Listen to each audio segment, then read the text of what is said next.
ನಮಸ್ಕಾರ ವೀಕ್ಷಕರೇ, ಈ ವಿಡಿಯೋದಲ್ಲಿ ಕಾಂಪೋಸ್ಟ್ ಗೊಬ್ಬರದ ಬಗ್ಗೆ ತಿಳಿದುಕೊಳ್ಳೋಣ. ಈ ಕಾಂಪೋಸ್ಟ್ ಗೊಬ್ಬರದಲ್ಲಿ ಬೆಳೆಗೆ ಬೆಳೆಯಲು ಬೇಕಾಗುವ ಎಲ್ಲ ಪೋಷಕಾಂಶಗಳು ಸಮತೋಲನವಾಗಿವೆ. ಆದ್ದರಿಂದ ಈ ಕಾಂಪೋಸ್ಟ್ ಗೊಬ್ಬರವನ್ನು ಅತ್ಯುತ್ತಮ ಸಾವಯವ ಗೊಬ್ಬರ ಎಂದು ಕರೆಯುತ್ತಾರೆ. ಈ ಕಾಂಪೋಸ್ಟ್ ಗೊಬ್ಬರವನ್ನು ತಯಾರಿಕೆ ಮಾಡಲು ಬೇಕಾದ ವಸ್ತುಗಳನ್ನು ನೋಡುವುದಾದರೆ, ಒಣ ಪದಾರ್ಥಗಳು ಮತ್ತು ಹಸಿ ಪದಾರ್ಥಗಳು. ಒಣ ಪದಾರ್ಥಗಳು ಎಂದರೆ ಒಣಗಿದ ಸಸ್ಯ, ಮರಗಿಡಗಳ ಎಲೆತರಗಳು, ಮತ್ತು ಹಸಿ ಪದಾರ್ಥಗಳು ಎಂದರೆ ಜೀವಂತವಾಗಿರುವ ಸಸ್ಯ ಅಥವಾ ಮರಗಿಡಗಳು. ಹಾಗೂ ಇದರ ಜೊತೆಗೆ ಹಸುವಿನ ಸಗಣಿ ಮತ್ತು ಗೋಡು ಮಣ್ಣು ಮತ್ತು ಸಣ್ಣ ಪ್ರಮಾಣದಲ್ಲಿ ಬೋರ್ವೆಲ್ ಕೊರೆದ ಪುಡಿ ಮತ್ತು ಮನೆಯ ಒಲೆಯ ಬೂದಿ, ಈ ಎಲ್ಲ ವಸ್ತುಗಳು ಕಾಂಪೋಸ್ಟ್ ಗೊಬ್ಬರ ತಯಾರಿಕೆ ಮಾಡಲು ಬೇಕಾಗುತ್ತದೆ. ಇನ್ನು ತಯಾರಿಕೆ ಮಾಡುವ ವಿಧಾನವನ್ನು ನೋಡುವುದಾದರೆ, ಮೊದಲು ಜಾಗವನ್ನು ನಿರ್ಮಿಸಬೇಕು. ಅಂದರೆ ಒಂದು ಸೂಕ್ತವಾದ ಸಮದಟ್ಟವಾದ ಮತ್ತು ಆಯತಾಕಾರದ ಜಾಗವನ್ನು ನಿರ್ಮಿಸಬೇಕು. ಆ ಆಯತಾಕಾರದ ಜಾಗದಲ್ಲಿ 2 ಅಡಿ ಆಳ, 4 ಅಡಿ ಅಗಲ ಮತ್ತು 6 ಅಡಿ ಉದ್ದದ ಗುಂಡಿಯನ್ನು ನಿರ್ಮಿಸಿಕೊಳ್ಳಬೇಕು.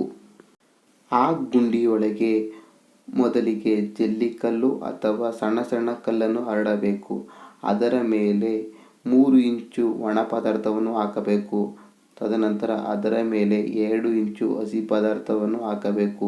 ನಂತರ ಅದರ ಮೇಲೆ 1 ಇಂಚು ಸಗಣಿ ಮತ್ತು 1 ಇಂಚು ಗೋಡು ಮಣ್ಣನ್ನು ಹಾಕಬೇಕು. ನಂತರ ಅದರ ಮೇಲೆ 1 ಇಡಿ ಬೋರ್ವೆಲ್ ಕೊರೆದ ಪುಡಿಯನ್ನು ಎರಚಬೇಕು ಮತ್ತು 1 ಇಡಿ ಮನೆಯ ಒಲೆಯ ಬೂದಿಯನ್ನು ಎರಚಬೇಕು. ಒಂದು ಬಾರಿ ಈ ಎಲ್ಲ ವಸ್ತುಗಳನ್ನು ಹಾಕಿದ ನಂತರ ಜಲ್ಲಿಕಲ್ಲು ಮತ್ತು ಸಣ್ಣ ಕಲ್ಲನ್ನು ಹೊರತುಪಡಿಸಿ ಪುನಃ ಈ 6 ತರಹದ ವಸ್ತುವನ್ನು ಒಂದರ ಮೇಲೊಂದಂತೆ ಪುನಃ ಹಾಕುವುದು. ಒಟ್ಟಿನಲ್ಲಿ ಆ ಗುಂಡಿಯು 2 ರಿಂದ 3 ಅಡಿ ಎತ್ತರ ಬರುವವರೆಗೂ ಈ ರೀತಿ ಒಂದಾದ ಮೇಲೆ ಒಂದನ್ನು ಹಾಕುತ್ತಾ ಇರಬೇಕು. ಆ ಗುಂಡಿಯಲ್ಲಿ ನೀವು ಹಾಕಿರುವ ಪದಾರ್ಥವು 2 ರಿಂದ 3 ಅಡಿ ಎತ್ತರ ಬಂದ ನಂತರ ಆ ಪದಾರ್ಥಗಳ ಮೇಲೆ ತೆಂಗಿನ ಗರಿ ಅಥವಾ ಹುಲ್ಲನ್ನು ಮುಚ್ಚುವುದು. ನಂತರ 1 ತಿಂಗಳ ತನಕ 3 ದಿನಕ್ಕೆ ಒಂದು ಬಾರಿ ಸಣ್ಣ ಪ್ರಮಾಣದಲ್ಲಿ ಆ ಗುಡ್ಡೆಯ ಮೇಲೆ ನೀರನ್ನು ಹಾಕುತ್ತಾ ಬರುವುದರಿಂದ 1 ತಿಂಗಳಲ್ಲಿ ನಿಮಗೆ ಕಾಂಪೋಸ್ಟ್ ಗೊಬ್ಬರ ತಯಾರಾಗುತ್ತದೆ.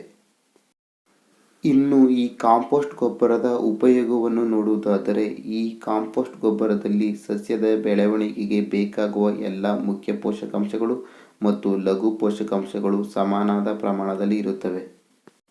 ಹಾಗೂ ಈ ಕಾಂಪೋಸ್ಟ್ ಗೊಬ್ಬರವನ್ನು ನಿರಂತರವಾಗಿ ಮಣ್ಣಿಗೆ ಸೇರಿಸುವುದರಿಂದ ಮಣ್ಣಿನಲ್ಲಿನ ರಸಸಾರ ಅಂದರೆ pH ಮಟ್ಟವು ಸರಿಯಾದ ಮಟ್ಟಕ್ಕೆ ಬರುತ್ತದೆ. ಹಾಗೂ ಕಾಂಪೋಸ್ಟ್ ಗೊಬ್ಬರದ ಬಳಕೆಯಿಂದ ಮಣ್ಣಿನಲ್ಲಿನ ಸಾವಯವ ಪದಾರ್ಥವು ಹೆಚ್ಚಿ ಮಣ್ಣು ಸಡಿಲವಾಗುತ್ತದೆ ಮತ್ತು ಮಣ್ಣಿನಲ್ಲಿ ಸೂಕ್ಷ್ಮಾಣುಜೀವಿಗಳು ವೃದ್ಧಿಸಿ ನೀರು, ಗಾಳಿ, ಬೆಳಕು ಸರಾಗವಾಗಿ ಮಣ್ಣಿನಲ್ಲಿ ಸಂಚಾರವಾಗಲು ಅನುಕೂಲವಾಗುತ್ತದೆ. ಇದರಿಂದ ಮಣ್ಣಿನ ಉಷ್ಣಾಂಶ ಮತ್ತು ತೇವಾಂಶ ಸಮತೋಲನವಾಗುತ್ತದೆ. ಮತ್ತು ಕಾಂಪೋಸ್ಟ್ ಗೊಬ್ಬರವು ಭೂಮಿಯಲ್ಲಿ ನಿಧಾನವಾಗಿ ಕರಗುವುದರಿಂದ ಬೆಳೆಯ ಉದ್ದಕ್ಕೂ ಪೋಷಣೆ ನೀಡಿ ಇಳುವರಿ ಹೆಚ್ಚುತ್ತದೆ.